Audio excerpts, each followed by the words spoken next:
I hope you can all hear me. And there we go. This is a discussion of the trustees of Terra Mare, and we are discussing the agenda which was circulated. I'm just going to quickly share that agenda with you so that you can see it. I hope you'll be able to see it. And there we go. You don't need to see my ugly mug. I'll just take myself off. There we go.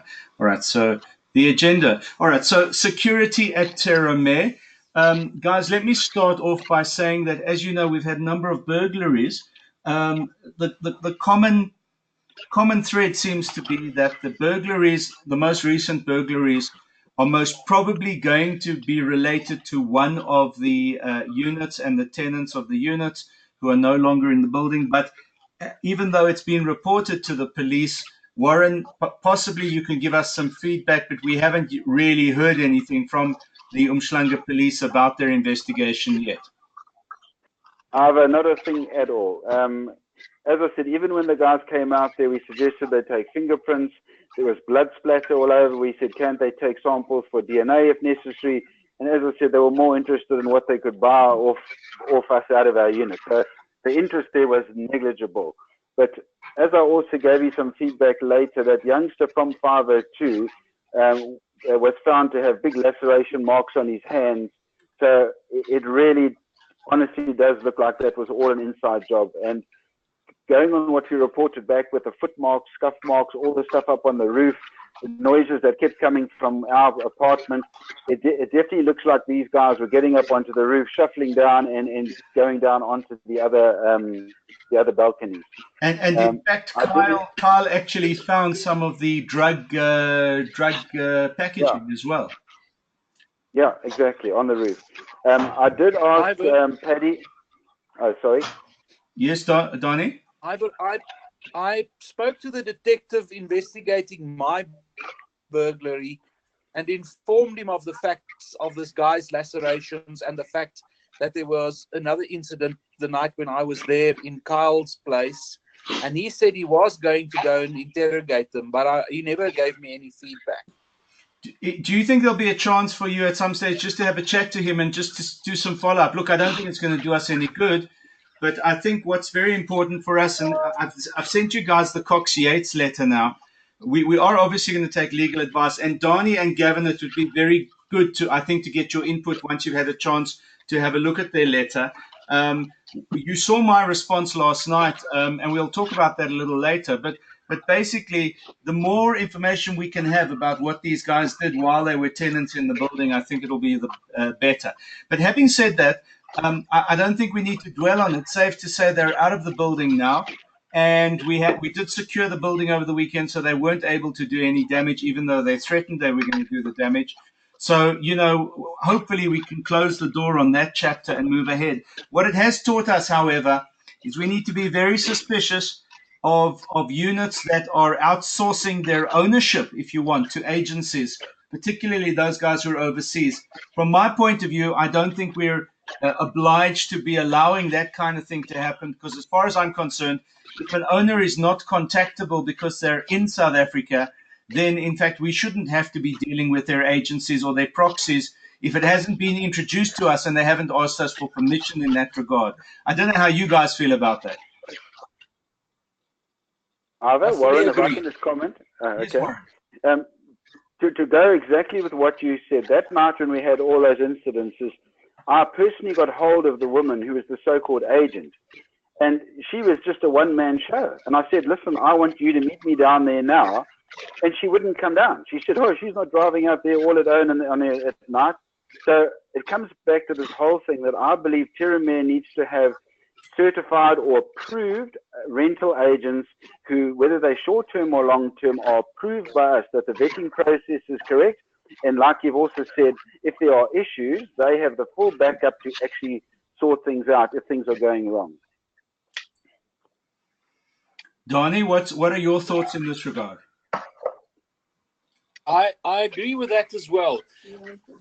I want to suggest something else. I want to see if it's not possible to stop rentals going forward. I know you can't attack vested rights, but I want us to see if there's a possibility of making a rule that anyone who acquires a flat in Terra Mare must know that they cannot rent it out any further. And that we phase it out over time as the people who rent it out leave or don't own them anymore, because it is really a drain. Steve, you have been into this with some of your other buildings. What is the likelihood of the possibility, or if you want the scope for doing anything like this? I think very, very small. It all boils down to your rules at the end of the day. I mean, that's what basically governs your scheme or your rules. So you're going to have to change your conduct rules.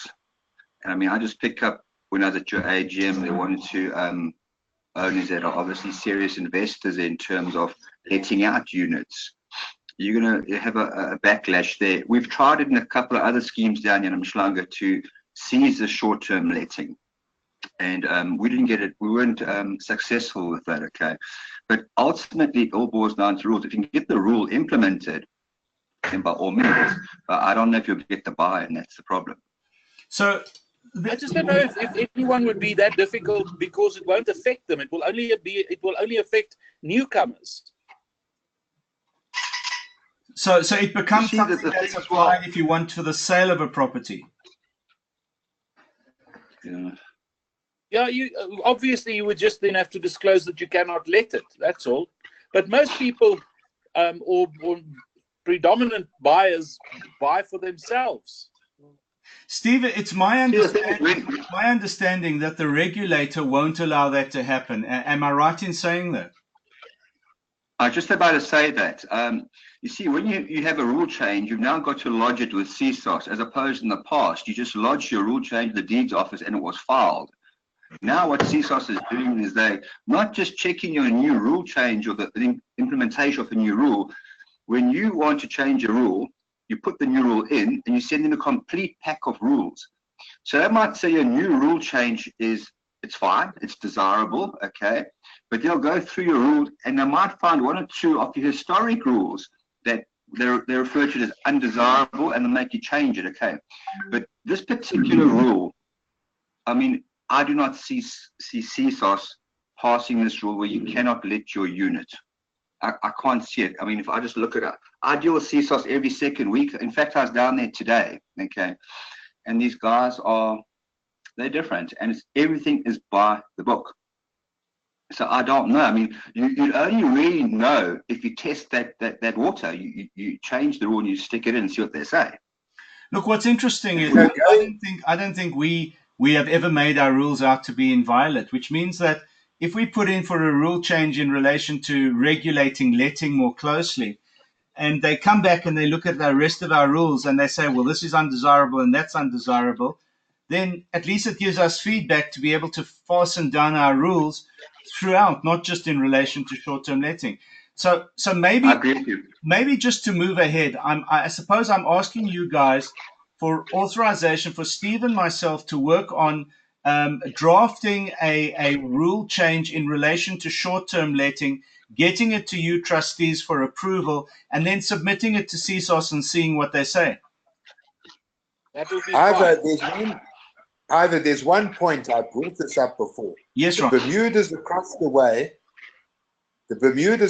the way run a very successful short-term letting division within the building.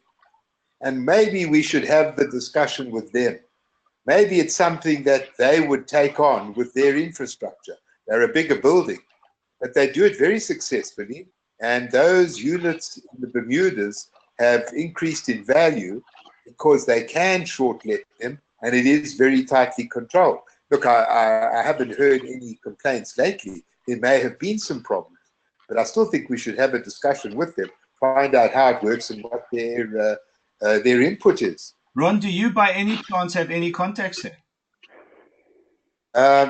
No, I may know one person. I'll make the call tomorrow. All right, please. That would be very useful. Thank you. Sorry, Arva. Yes. Arva, Steve, yeah? Yes, Steve. We manage the Bermudas. Oh. But, yeah, we don't manage we used to manage their short-term letting, and then they want us to focus on the managing agency side of it, and they took short-term letting in-house. So they've got a supervisor that managed that process. And it is, yes, it is very well run. So I do know that they had a board of trustees that were in place for quite a few years, and they've just had a changeover now at the AGM. So I think I don't know how things are going to pan out there, but it has been run pretty well over the years. So if you want, I can. All right. So Rob, Yeah. you can get me the contact, and in the meantime, Steve and I will work on some kind of a drafted regulation change around short-term letting and then submit it to trustees. Moving on to 1B, which is security measures. Mervyn, I know that you had some observations you wanted to make about where we needed to improve on security in the building. Maybe we could start with you. Can you hear me? Yeah, sure. Just the only thing that I wanted to do was every time somebody does a renovation to their unit, we employ a security guard at their expense for the duration of the contract. Because if you look back now, every time there's a renovation going on in one or two units, there's burglaries. Well, not all the time, but you know what I'm saying. The risk factor is that much higher. So I'm saying we need to introduce that every time there is a renovation going on, that unit must pay for a daytime security guard for the duration of their contract. Warren, I know that you've got some thoughts in this regard. No, look, I'm easy to go with anyone. The burglaries we've had, they've all been at night, as far as I know. And as you said in the beginning, I think we may be jumping to conclusions that it's outside, but from what it looks like, it's definitely been inside jobs from 502, from what we could see at this point in time. But look, I'll go along with the committee if they felt that was a desirable thing to do. I wouldn't be the odd man out. I'd be happy to do that. But during the day, I don't think it's a problem because you've got so much activity, you know. And but again, it's a thought. I think something Kyle mentioned to me that was very interesting is that in some of the buildings, when renovations take place, they actually charge a lift levy because of the strain on the lift in terms of moving material. Kyle, you want to say something in that regard? Yeah, Kyle's not sure either. Yeah. That we had at one of the apartments for new people moving in. So basically, it was because people are moving all their furniture and everything like that. You know, they have a lift levy for the move in. That was all about. It's Gavin here. Can I maybe just ask? I don't know enough. These burglaries, where were the entry points, on the patios or in the passages? The most recent one, mine was from the patio. Is there any merit in putting a camera system somehow that focuses toward the building from the garden so that the camera at least aimed towards the patio? Is there any merit in that? Well, I wanted to come in here. I was told by Paddy that on the side where my flat is 307, there's hardly any lights and there's no cameras. And he thought that we ought to have more of both of those on that side, because apparently on that side is also where they get through the fence between us and Kiahuna. So all right. So what we then need to do is, Mervyn, you and I then need to, I suppose, speak to the guys who do our cameras and see what it would cost, and then come back to the trustees and see if everyone approves it. Yeah, to increase security lights up on the one side there, that far end where Kiahuna is, and towards the back, and maybe look at some cameras there. Okay. Yes. I just want to ask something else just before we get off this. There's two very long ladders at the passageway down to the cars on my side, and they're not secured. Now, they could easily just take one of those ladders and start climbing up onto the building as I thought they had done with me, but we now know they came from the top. I just think maybe those ladders should be locked with some kind of bicycle chain so that people can't just use them. Yeah. I think they were originally, but I kind of think you're correct. I'll get Patty together to chain them. I'm at 208, and immediately to my left is the servants' quarters and the roof. I'm not sure if someone can get on that roof and access my patio, and if they could do that, they could probably go across all the patios. But that servants' quarters roof is right next to my patio. I'm not sure if there's merit in putting maybe barbed wire on it or something. Mervyn? We added a lot there. But again, I'm not quite sure we want to start putting barbed wire and too many cameras around the place at the end of the day. Destroy the aesthetics of the building. Don't know. Maybe when you're down there again, you should just have a look at it and see what can be done. Yep. Okay. I'm just making a note on the side. Ron, what was the name of the building? What did you say it was? The Bermudas? Bermudas. Okay. All right. I'm just making a note of coming back to the levy, the lift levy. Yes. Just on a point of interest, I'm involved in another building in Cape Town where that sort of thing is part of the deal for renovations. Yeah. You pay a lift levy, but I think more recently they've decided that levy can't even cope with the damage to the lifts, and they now have a policy of carrying all the stuff up and down the stairs.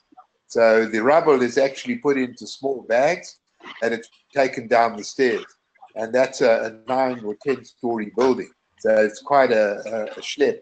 But I do think that we can't use our lift for rubble. It should come down the steps. And of course, we've got the back entrance, which makes it fairly easy for trucks to pull up there and take away the rubble. However, I agree. The gate during the day is open virtually the whole day when people are renovating. And if there's a guard when we have renovations, that guard would have to be in control of that gate. The gate is left open, and I'm not sure that that's not a very weak point. Don't know that the gate is locked every night either. I suppose the guard checks up. During the day, that gate is open. Anyone can hop in there and look around and get out. That's why if we have a day guard as part of your renovation, that's his job. He's opening and closing the gate and watching that gate while all the rubble, etc. Or if it's open all day, he must stand there all day. Yes. Yes. I kind of like the idea because, we're just spending now. I mean, Warren will know. I think just to redo and spruce up the lifts costing us another over about 10 grand. So, to get it ruined with one person's renovation, you're right. Yeah, rubble and stuff like that mustn't come down with it. No, not such a deal to walk the stuff out the building. Sorry, Ava, Steve, yeah? Yes, Steve. We manage Edge of the Sea as well, okay? What they have in place is they don't have a lift levy, okay, but they've got a building deposit levy, and it's quite substantial. So it doesn't apply to the lift, it applies to any damage to any part of the common property, where you're pushing a wheelbarrow and it bashes into the wall or something. So that's the one deposit they have written into their rules, and the other one is a security deposit as well. So maybe that's something we should look. If we're going to make changes to the rules, we need to try and accommodate as many changes now as possible. All right, so we can work on that as well then, Steve. Yeah, so look at that. What's the difference between a renovation deposit and did you call it a security deposit? A security deposit, yeah. It's basically that, security managing. It's actually physical security managing. The guard, as in the guard. Okay. Yeah. Yep. Okay. Yeah. Yeah. It's not a bad idea. It's a kind of, it's more encompassing than a lift levy. Yes. Yes. All right. So, guys, look, Steve and I will get together. We'll work on a couple of regulations and get them to you. And those regulations will be intended to test with the regulator. However, I think if we have to submit all of our rules, then Steve, and I think I asked Kogi to do this, that's to get the latest copy of our rules that were in fact fixed up for us about 2 years ago and lodged. If we could get that to work off of and then look to work the changes from that, then at least we all know what our rules are and how we're in fact supporting those rules. Okay. All right. Excellent. I recently went through a rule change with a building in Johannesburg, and it was a massive, massive job of work with a lot of input from virtually everybody that owned a unit. But one of the things which did go through, we did institute a range of fines for various misdemeanors. And as far as I can remember, none of those fines were rejected by the authorities. They all went through. So Ron, could you let us have a copy of those rules, the entire set of rules that you changed? Yeah, I suppose I can do that. Okay, excellent. We'd appreciate that, because at least it gives us something to work with and to also know sort of the range that historically has been acceptable to the regulator. All right, fine. So moving on to the next one. And obviously this is a very delicate situation, but it is about the fact that Mervyn and I have discussed this with a couple of owners, and it's very apparent that we're living on borrowed time in relation to not making decisions or not looking for alternatives, either to shore Paddy up and to support him where he has, gaps, or alternatively in the medium to long term to look at a replacement for Paddy. And I wanted to raise it formally with the trustees to get some ideas about how you think we should be dealing with it. I did ask Steve to, on an anonymous basis, to test the market as to who is out there and potentially applying for these types of positions. Steve, maybe we should kick off with you and see how far you've managed to get in that regard. I sent you that the CVs for a couple. Remember when we chatted, you said you might look at employing a couple, husband and wife team. Oh, I didn't see Steve. You managed to find a couple.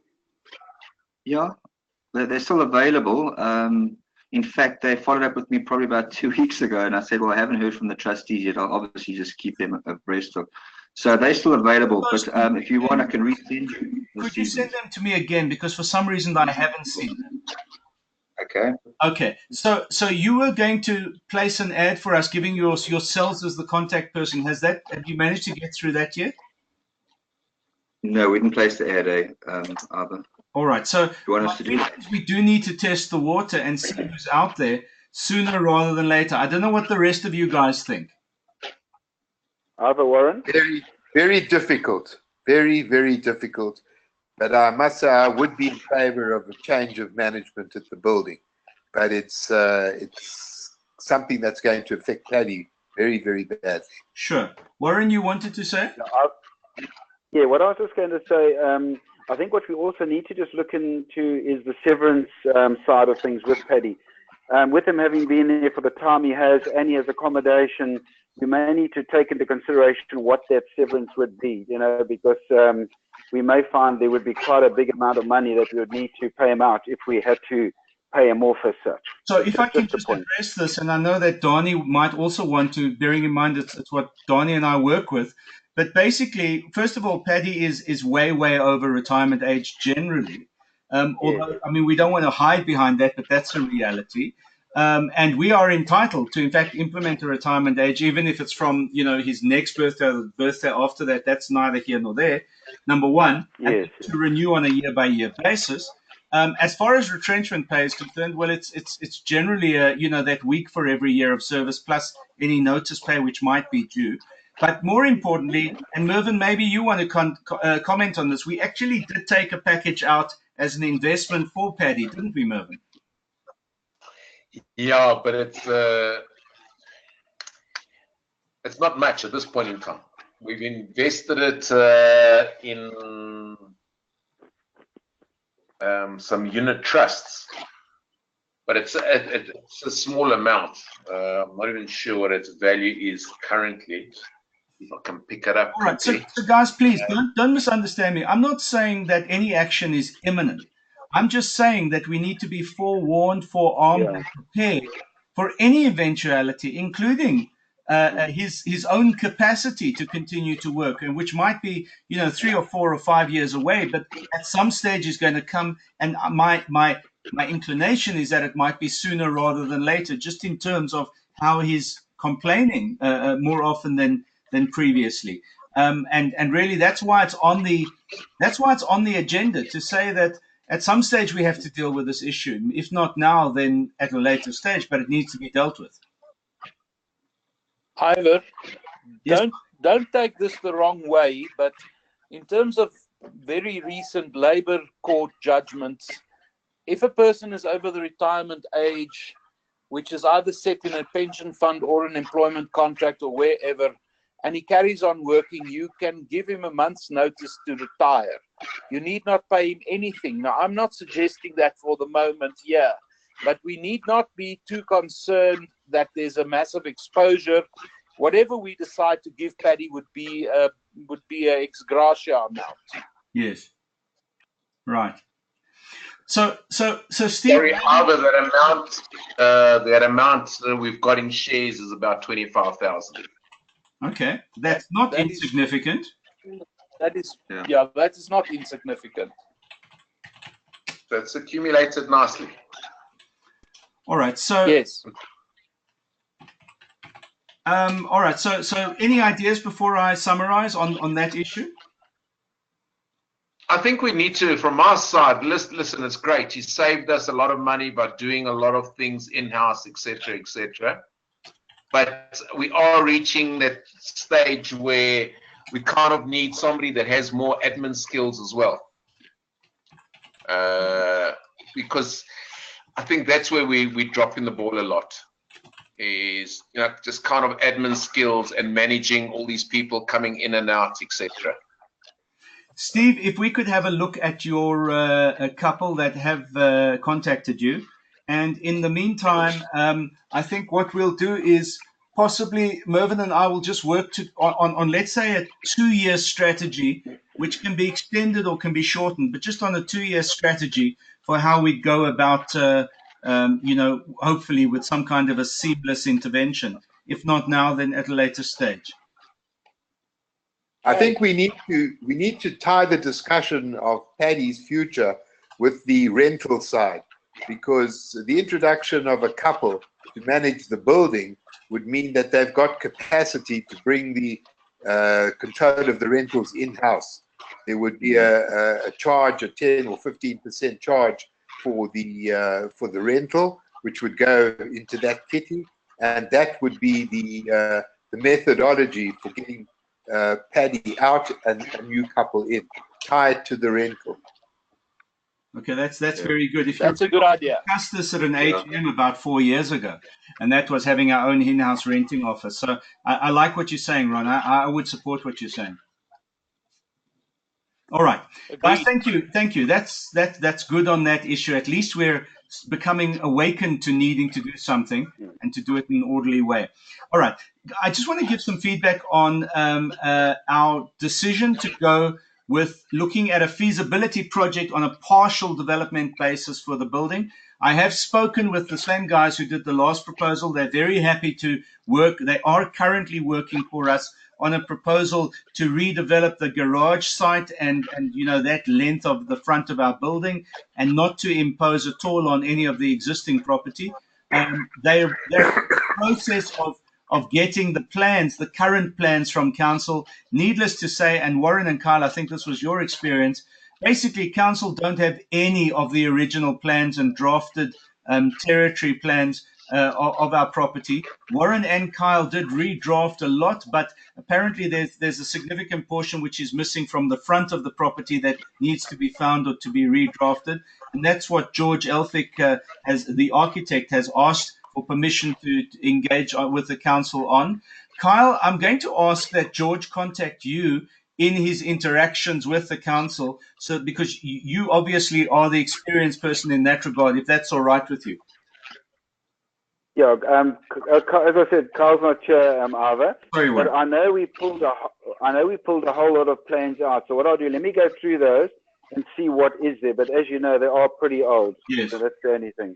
All right. So we'll come back to you on that. But safe to say that the developers and Brian, who, if you want, is the financier of or the financial developer of that plan, are very happy to work with us as architect and financier on a partial development. So as soon as we have something to talk about, I want to convene that subcommittee that will then work on that plan. But I'm just putting it on the agenda to bring it to your attention that it's not, we're not doing anything about it. It's in the feasibility stage as we speak. Good. Okay. Thanks, guys. All right. We have discussed 4, which is the suggested proposals regarding rule changes for contracting in the building at Terra Mare. And as we said, Steve and I will work on that. Let's talk now about 502 and the fiasco that 502 did become. As you will have seen from the letter that I drafted back to the attorneys, or the comments I drafted back to the attorneys yesterday, I actually thanked them for their submission to us, because in the process, they made a couple of admissions that I thought were telling, and I have now submitted the letter from Cox Yates to yourselves. But one of those, and Steve, this is something else we're going to have to take up in our rule changes to examine. One of those was in fact in relation to the fact that this owner is overseas and has completely subjugated the management and decision-making of his property to an agent who we have no relationship with, has never been introduced to us, and quite frankly, I don't think we are obligated to have a relationship with at the end of the day. And from my point of view, is certainly something to test in a redrafted regulation with the regulator. Steve, I don't know how you feel about that, but are we necessarily automatically having to deal with agents just because owners are deciding to just forget about their obligations as an owner in a building of our nature? It's a difficult one, this one, but I think, in my opinion, you're right. If the owner gives that agent a mandate, it's like giving a proxy, to manage that apartment. So it's something we're going to have to test, like you said, with the regulator. We haven't come across this before. There are many schemes out there where the same situation, where the owners, and I take a lot of the units at edge of the sea, the owners are abroad and everything's done through the agents. We never deal with the owners. So it's something we have to just test. Ron, what is your experience given the number of buildings you're involved in? Well, the one elephant in the room which we're not discussing is Airbnb. Now, I don't know how many of our owners use Airbnb for letting of units, but we don't say they can't, and I'm sure that anybody can use Airbnb. Now, remember, there's no mandate, there's no anything. The tenants arrive, they've been pre-vetted by the app, and it has its advantages and it has its disadvantages. But we need to link the Airbnb scenario with this agency business, because the two are very different. And because Airbnb is so successful, it may be something that, because we do let for short periods, maybe the Airbnb system should be encouraged, and the agents with mandates should not be encouraged.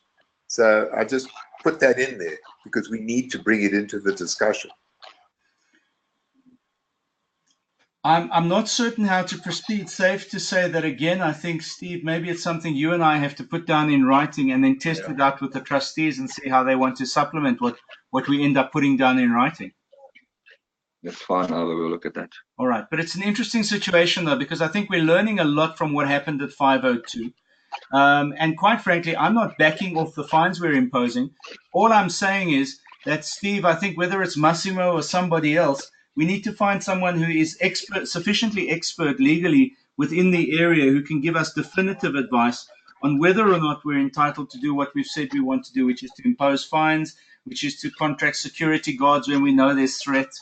And more importantly, as a group of trustees, when our security guard is racially attacked by a tenant, I think we have an obligation to take action. And even if it's not in being able to fine the owner of the building, to take some other kind of criminal action. And that is what I'm suggesting here we pursue in testing with 502, because there was a racial attack on our security guard, which I think cannot be left unchecked. Besides, of course, an assault on our supervisor, which we haven't even spoken about. However, Warren? Yes, Warren. Sorry, just to reiterate what you're just saying here, because I spoke to Paddy about that attack. When I spoke to the owner, I mean the tenant of 502, he said, oh, he didn't hit him. He just pushed him from the front. Paddy hit him first. But when I got the real story, Paddy was actually walking away. So he actually sucker punched him from the back and slapped him across the head. So much so that he broke his earphone and he's actually had internal bleeding in his ear and what have you. So it wasn't just some light incident. So going back to this lawyer's letter of yours, so we've got two things that we can throw back at the lawyer. One is we can reinstate the what do you call it, the attack on Paddy, and secondly, as you said, the racial thing when he was called a black and we whites, we can do what we like here and all the rest of it that we heard the other night. Yes. Was the assault on Paddy reported? Has a charge been laid? He did go and lay a charge. Paddy tried to lay a charge, but the police said to him, it's not worth anything. Unbelievable. That's what he said. That's what he said to me when I was there last week. They said to him, it's not going to go anywhere. He must just let it go. Oh, that's ridiculous. I had a meeting with Paddy and briefed him how to go about doing this. And he left my office to go up to the police station to lay this charge. And this is news to me that it wasn't laid now. He tried to lay it. The cops said to him that there's no point to it because it's his word against the other guy's word. That's what he conveyed to me when I was down there to sort out the mess in my flat. Just to quickly, whilst we're on it, Ivor, I read your response without having seen the Cox Yates letter. But the one thing that is quite clear, which is the big point they're trying to take on, is the fact that we impose it without giving the guy a right to be heard. Now, you all know in this country that's become a paramount right, the right to be heard. So I would suggest in the rule change that you do for these penalties, we must build in some kind of very, very brisk, short period appeal process where the guy can make submissions to a committee of the trustees. They have to consider it and then they call it. Not a hearing, not a trial, not any of those things, just some form. Once you've imposed the fine, that if the guy wants to tell you his side of the story, that he can, and then you've just decided. That would be sufficient in law. That's fine, and we can definitely do that straight away. Adani, is there any chance you could just draft a paragraph and send it to me so Steve and I can include that in the rule changes? I will, but I can only do it this weekend. No. It's not imminent. You can take your time. So that's great. But I think what's important here, and you will have seen it from the letter I wrote yesterday, I have no problem in saying, okay, let's now be procedurally more fair and let's give vent to the audit altrum partem rule where both sides need to be heard. And let us actually then appoint 2 trustees to hear the charges against Don, the justification for the fines on the one hand, and I'm happy to lead that. And in the alternative, his defense against those charges so that a decision as to the restoration of the fines can be made, or in fact, the fines can be overturned.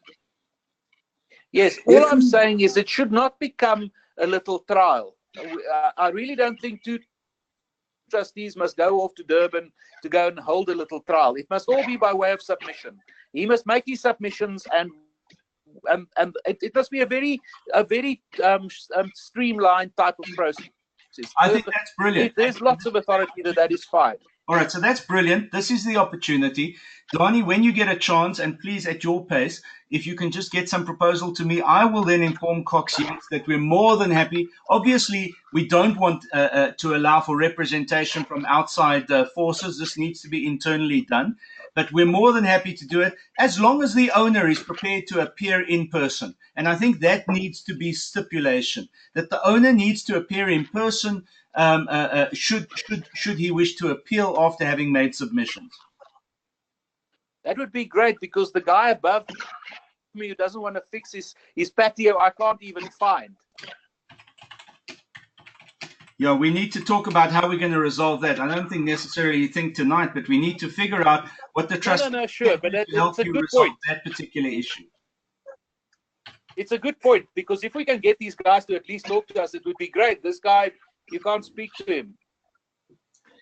Yeah, Donnie, Trevor Balkin, who's above me in 205 is having the same problem as well. Exactly the same. You know, he redid his patio, and since then our flat has been relatively dry. We redid our patio, and Dr. Singh's has not been flooded out either. Really, so we have to work on that so that we can start getting people to do what they have to do. All right, but now what needs to work on it? What do we need to do? Well, first of all, let's just come back to those fines.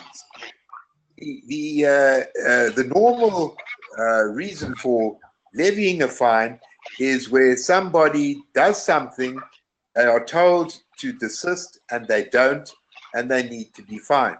So if there is a disturbance in the unit, whether it's the owner or a tenant, or even guests for the evening who are making the noise, if there is a formal warning that this must not continue, and it does, the fine is automatic. There's no discussion. You can't start having a discussion for every time a 500 rand fine is levied because people have made a noise. If there is damage to the building, then it's the responsibility of the person that did the damage. So where a tenant damages the gate and the gate has got to be repaired, it's not a fine.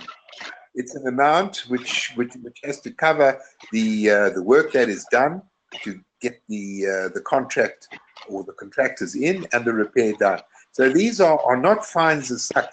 They are reimbursement for expenses which are reasonably incurred. Mervyn, Mervyn, why don't you summarize what the fines were? Merv? Yeah, it was. If we go to that Cox's letter, they're saying it's a total of about, I think it was 2 5s and a 3. But what were the reasons for the fines? The first one, disturbance of the peace, 1st of September, 3,000 rand. On the 3rd of September, unacceptable behavior, 5,000. And then on the 27th of September, another 5,000, and that was when they kind of attacked the security guard in Paddy. So that last one was in fact the cost for the security guard. Remember the last one. That last one was the cost for actually getting the security guard for the weekend. So, which we had to do because of the threats that the tenant made about having one last hurrah, if you want, before leaving the building. Their intention to do that over the weekend and cause a massive disruption. Okay, so that wasn't the fine. So there were 2 fines then, the 3,000 and the 5,000. You know, the value of those fines goes beyond the monetary value. It's it's something which has been done, which all the owners know about, and the owners will begin to take notice of who they put into units and the responsibility they have for making sure they behave themselves. So it has value beyond that. My feeling is that the fines have been levied. Can't go back on that. Take them out of the levy account. He wants to take action. Let's see what he can do. But it's very difficult for him as an owner to take action against the payment of those fines if they're taken from the levy account and the levy account falls into arrears, because then it's a different action. So I think we should pursue that. We shouldn't now do a U-turn, because the message to the other owners who let and who may not want to take responsibility for the tenants they put into their flats, that message would be the wrong message to give them. Donnie, what are your thoughts? I agree. Look, I agree with that. I think there should be some form of an appeal process. Otherwise, I think our rules will be rejected on this basis, given the paramounts of Audi, Alter, and Partum. But I think we must invoke it on this instance and be dogmatic about it. We must just do it and let him come and make the running. Okay. Yes. Well, he has. That's why we've got this letter from Cox. Yeah, but he hasn't issued a summons. Oh, okay. because I don't think we've actually even debited his account yet. That's why. Well, maybe Yeah, you should. Yeah, you should. You see, he's got enormous difficulties issuing a summons against us if he's living in London. He's not even in South Africa. He must put up security. He must do all kinds of things that's going to make it very unpalatable for him to even try. For 13,000 rand, it's not worth it. All right, so I will take this up with Steve, and Steve, we'll figure out the how we're going to do it, and we'll come back to the trustees in that regard. Okay.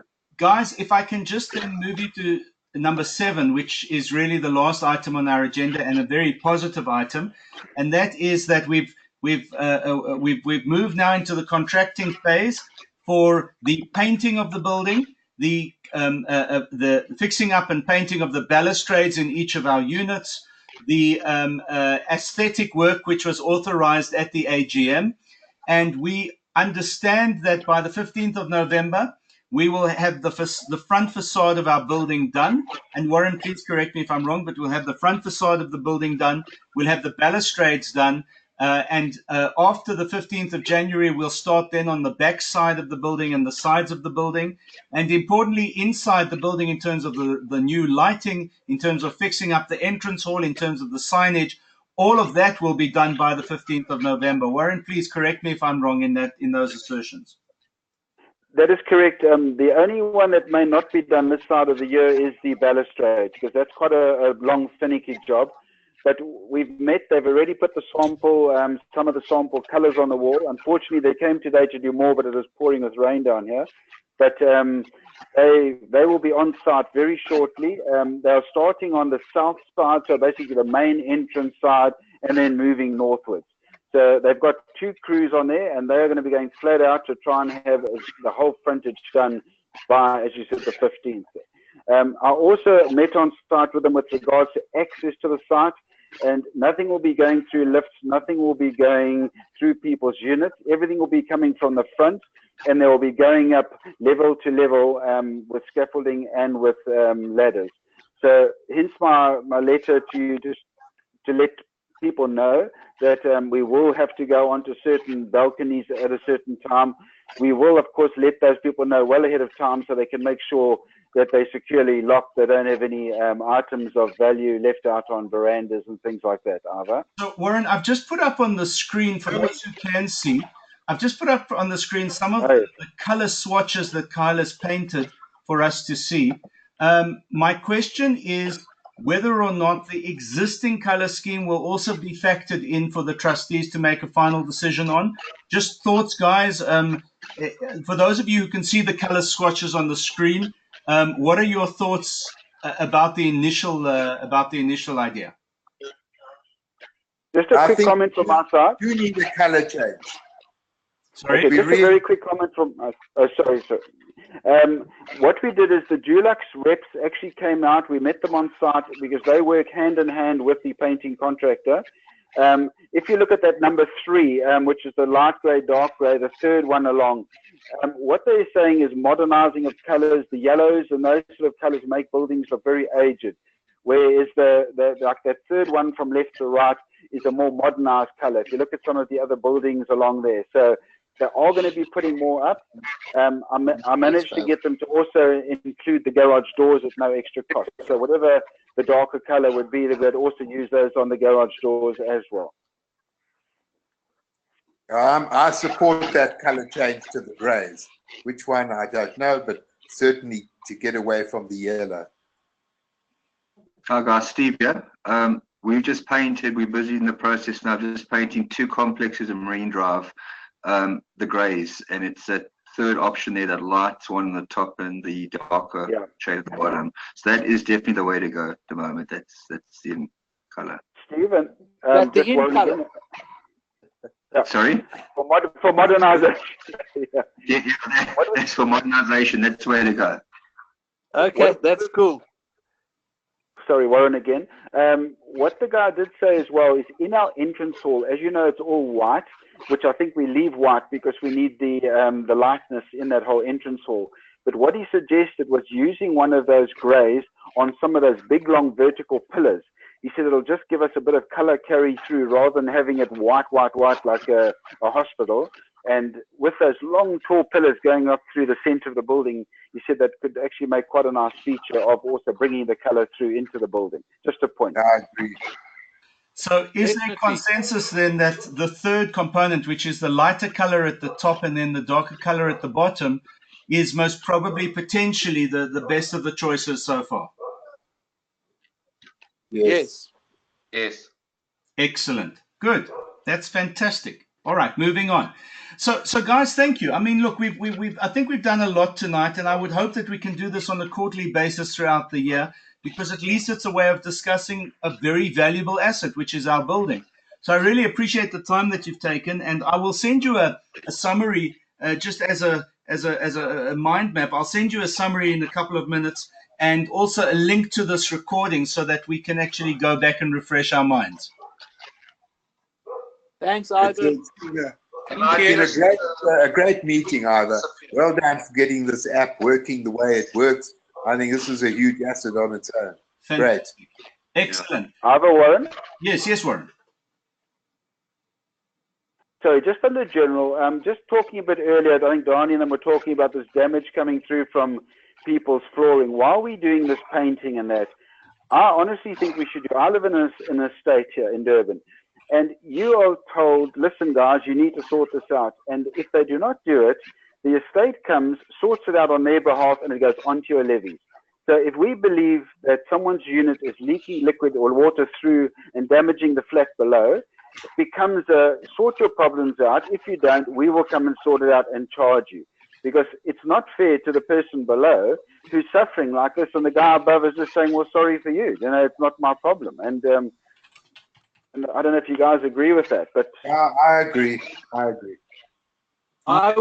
would love for you to do that. I've been living with it for 2-3 years. All right. So look, Donnie, let me ask you this, and Gavin, maybe you also want to comment. My inclination is this on your matter, Donnie. We've warned, we've put them on terms, etc., etc. Why don't we just go ahead and do the work and immediately levy their account? I would support that. What do you do? Do you pick the tiles for them then? That's my question. Because the quote I got from Gerald is about 80,000. So Donnie, let me say this to you. Why don't we do this? Why don't we do this? Why don't we lift the tiles, do the waterproofing, and not retile, and make them understand we're going to charge them for the waterproofing and the retiling is up to them. That's fine. Listen, I just don't want to sleep with water falling on my head. Steve, what are your thoughts? Yeah, this is a bit of a tricky situation. Okay, it's owner on owner here. Okay, and obviously we're having no joy from the owner above. I just need to find the extract in the act. Okay, but where it is going to damage or intervene the structural integrity of the building, and this obviously will, because it's water seepage into your concrete, it starts affecting your reed bars, and then obviously start having spalling, all sorts of nonsense. Okay, then you have the right to go and rectify that. So Ivan, let me find that, I'll send it to you, and then let's make a decision based on that. But I think we can go ahead and do it. All right, so guys, I'm actually being serious now. I'm being serious. I'm asking for a mandate to do the following. I'm asking for a mandate where we give one final warning to the unit owners to say that if we don't hear from them and that there's no action within 7 days, we will take action to fix up the waterproofing, but not to do the retiling, and we will charge them. We will levy the cost of the waterproofing for their account. Yeah. That would be brilliant. Yes, that would really make me very happy. Suddenly Kristen perks up. How are you, Kristen? Yeah, I literally sleep with water falling on my face.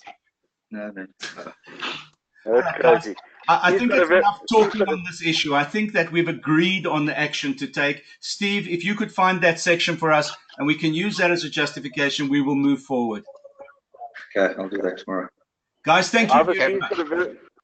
Wait, before we say thank you, can I just go back to point number 7 with Warren?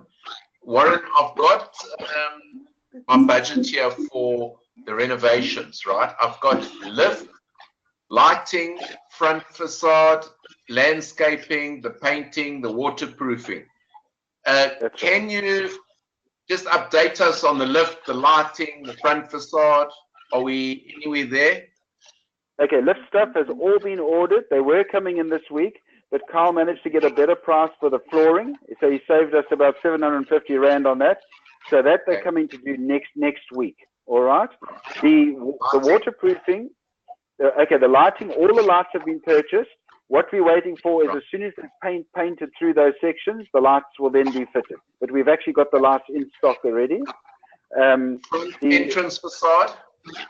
The entrance facade hasn't been done. He's been trying to get prices on the laser cutting of the name and the number like we wanted to do on the outside. And that has been quite expensive. So he's been trying to find a more competitive price on that. So that we're still waiting for. Having said that, we do have a little bit of time because we need them to first paint. And then, of course, we'll then do the facade on top of that. The painting, we've gone ahead. The waterproofing, we've gone ahead. The baby pool's been redone. It's really a little bit of landscaping we had budgeted for, like 20,000 odd to fix up the interior landscaping, as opposed to the what I did suggest to Carl is maybe we should also just we do have people down here that do sort of professional landscaping. I know it may be a little bit more expensive, but they could at least come in with a gang of 4 or 5 people, do it and move out. Whereas at the moment now we're going to be with Paddy and one boy trying to do this, and going to get pot plants and carry it in someone's motor car, sort of thing. So I said to him, please get a quote maybe for a professional guys to come in. Again, keep it within budget, but at least they bring their little bucky, they plant it, they put the right compost, whatever there has to be done to get it done properly, and it's done in 1 week, finished, job done, sort of thing. Okay. All right, guys, I'm going to... So just for the benefit of everybody else, sorry, Arv. No, carry on. That all totals to about 525,000, which is not bad overall. And that's the lift, the lighting, the facade, painting, and waterproofing. The only other other 225,000 that I've got is for the back embankment against flooding, but that's a separate conversation. So just from a budgeting point of view, we're up to about 750,000 Rand, which that's for complete repainting and the back embankment, etc., and all this upgrading, which works out to about 20,000 per unit, which is not bad as far as I'm concerned for a complete paint and revamp. And the agreement, that's my comment. Mervyn, just remind us about the agreement of how the levy for that is going to work. We haven't quite thought about it because when we proposed the budget at the AGM. Yeah, but we decided to go back on it and wait for all of this stuff from Warren and Carl. So really, it's 20,000 bucks. And having a look at the amount of money, we probably could fund it and reclaim it over 12 months. So we're going to reclaim it over 24 months, right? 12. That's good. 24 months. That's excellent. So that will be our decision then, that we're reclaiming it over 24 months, not 12 months. Thank you for that. Guys, thank you very much for the opportunity to engage with you. I just want to say this to Warren and to Kyle in his absence. Yeah. Warren, you have been an absolute star in everything you've done for us. I really appreciate it. No, absolutely. Sorry to run for some of the issues we've had and problems we've caused there. But Ron, you've got my number. Any problems, please give me a call. Good stuff. All right. Thank you. Guys, thank you so much for everything, and we will be in touch. Good stuff. Thank you. Cheers. Thanks. Good night. Thank you. Good night. Bye. Bye.